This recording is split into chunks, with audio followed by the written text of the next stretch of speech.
السلام علیکم فرینڈس، یہ آج کی کہانی کا جو ٹاپک ہے وہ کسی خواب کے بارے میں ہے جو حضور صلی اللہ علیہ وسلم نے بیان فرمایا ہے کہ جناب رسول صلی اللہ علیہ وسلم کی عادت شریف تھی کہ فجر کی نماز پڑھ کر اپنے یار و اصحاب کی طرف متوجہ ہو کر فرمایا کرتے تھے کہ تم میں سے کسی نے رات کو خواب تو نہیں دیکھا؟ اگر کسی نے دیکھا ہوتا تو وہ بجا اپنے خواب سنوا دیتا، اور وہ پھر حضور صلی اللہ علیہ وسلم جو تھے وہ اس کی تعبیر فرماتے۔ لیکن انہوں نے ایک دن کہا کہ کیا کسی نے خواب تو نہیں دیکھا؟ تو سب نے کہا جی نہیں۔ آپ صلی اللہ علیہ وسلم نے فرمایا کہ پھر میں نے آج ایک رات ایک خواب دیکھا کہ دو شخص میرے پاس آئے اور میرا ہاتھ پکڑ کر مجھ کو ایک زمین مقدس کی طرف لے چلے۔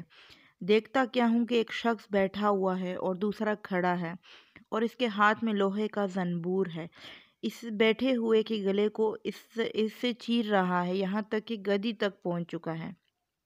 پھر دوسرے کلے کے ساتھ بھی یہی معاملہ کر رہا ہے، اور پھر وہ کلا اس کا درست ہو جاتا ہے، پھر اس کے ساتھ ایسا ہی کرتا ہے۔ میں نے پوچھا یہ بات کیا ہے؟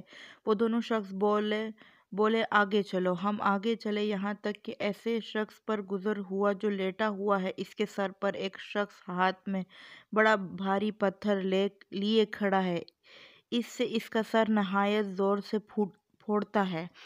جب وہ پتھر اس کے سر پر دے مارتا ہے، پتھر لڑک کر دور گر جاتا ہے۔ جب وہ اس کے پاس اس کے لیے اٹھانے کے لیے جاتا ہے اور اب تک لوٹ کر اس کے پاس آنے نہیں پاتا کہ اس کا سر پھر اچھا خاصا جیسا تھا ویسا ہی ہو جاتا ہے، اور پھر اس کو اسی طرح پھوڑتا ہے۔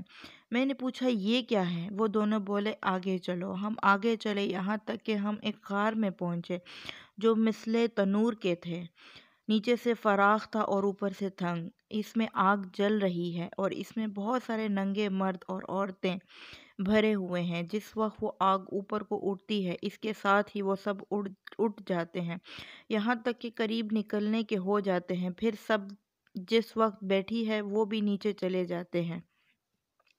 میں نے پوچھا یہ کیا ہے؟ وہ دونوں بولے آگے چلو۔ ہم آگے چلے، یہاں تک کہ ایک خون کی نہر پر پہنچے۔ اس کے بیچ میں ایک شخص کھڑا ہے اور نہر کے کنارے پر ایک شخص کھڑا ہے، اور اس کے سامنے بہت سارے پتھر پڑے ہوئے ہیں۔ وہ نہر کے اندر والا شخص نہر کے کنارے کی طرف آتا ہے، جس وقت نکلنا چاہتا ہے، کنارے والا شخص اس کے منہ پر ایک پتھر اس زور سے مارتا ہے کہ وہ اپنی پہلی جگہ پر جا پہنچتا ہے۔ پھر جب کبھی وہ نکلنا چاہتا ہے، اسی طرح پتھر مار کر اسے ہٹا دیتا ہے۔ میں نے پوچھا یہ کیا ہے؟ وہ بولا آگے چلو۔ ہم آگے چلے، یہاں تک کہ ایک ہرے بھرے باغ میں جا پہنچے۔ اس میں ایک بڑا درخت ہے اور اس کے نیچے ایک بوڑھا آدمی، بہت سارے بچے بیٹھے ہیں، اور درخت کے قریب ایک اور شخص بیٹھا ہوا ہے۔ اس کے سامنے آگ جل رہی ہے اور وہ اسے دھونک رہا ہے۔ پھر وہ دونوں مجھ کو چڑھا کر درخت کے اوپر لے گئے اور ایک گھر درخت کے بیچ میں نہایت عمدہ بن رہا تھا، اس میں لے گئے۔ میں نے ایسا گھر کبھی نہیں دیکھا تھا۔ اس میں مرد، بوڑھے، جوان سب بیٹھے ہوئے تھے، سب عورتیں اور بچے بہت سے تھے۔ پھر اسے باہر لے کر اور اوپر لے گئے، اور وہاں ایک گھر پہلے گھر سے بھی عمدہ تھا، اس میں لے گئے۔ اس میں بوڑھے اور جوان تھے۔ میں نے دونوں شخصوں سے کہا کہ تم نے مجھ کو تمام رات پھرایا، اور اب بتاؤ کہ یہ سب کا کیا اصرار تھا؟ انہوں نے کہا کہ وہ شخص جو تم نے دیکھا تھا، اس کے کلے چیرے جاتے تھے، وہ شخص جھوٹا ہے کہ جھوٹ باتیں کرتا ہے، اور وہ باتیں تمام جہان میں مشہور ہو جاتی، اس کے ساتھ قیامت تک یوں ہی کرتے رہیں گے۔ اور جس کا سر پھوٹتے ہوئے دیکھا، ایک شخص کو اللہ تعالیٰ نے علم و قرآن دیا، وہ رات کو اس سے غافل ہو کر سوتا رہا اور دن کو اس پر عمل نہ کیا، قیامت کے دن اس کے ساتھ یہی معاملہ رہے گا۔ اور جن کو تم نے آگ کے غار میں دیکھا وہ زنا کرنے والے لوگ ہیں، اور جس کو خون کی نہر میں دیکھا وہ سود کھانے والے ہیں، اور درخت کے نیچے دیکھا وہ بوڑھے شخص تھے، وہ حضرت ابراہیم علیہ السلام تھے، اور ان کے گرد جو بچے تھے وہ لوگوں کے نابالغ اولاد ہے، اور جو آگ دھونک رہے ہیں وہ مالک دروغندہ دوزخ کا ہے۔ اور پہلا گھر جس میں آپ داخل ہوئے، عام مسلمانوں کا ہے، اور یہ دوسرا گھر شہیدوں کا ہے، اور میں جبرائیل اور یہ میکائیل ہیں۔ پھر بولے سر اوپر اٹھائیے۔ میں نے سر اٹھایا تو میرے اوپر ایک سفید بال نظر آیا۔ بولے یہ تمہارا گھر ہے۔ بادل نظر آیا۔ بولے یہ تمہارا گھر ہے۔ میں نے کہا مجھ کو چھوڑو، میں اپنے گھر میں داخل ہوں۔ بولے اب تمہاری عمر باقی ہے، پوری نہیں ہوئی، اگر پوری ہو چکی تو ابھی چلے جاتے۔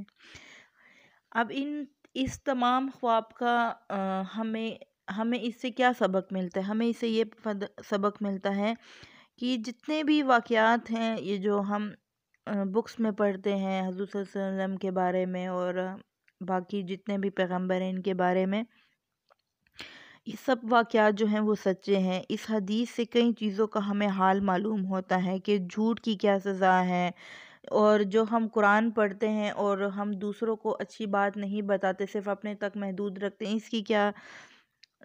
اس کی کیا سزا ہے، زنا کرنے کی کیا سزا ہے، سود کا کیا سزا ہے۔ خدا سب مسلمانوں کو ان کاموں سے محفوظ رکھیں۔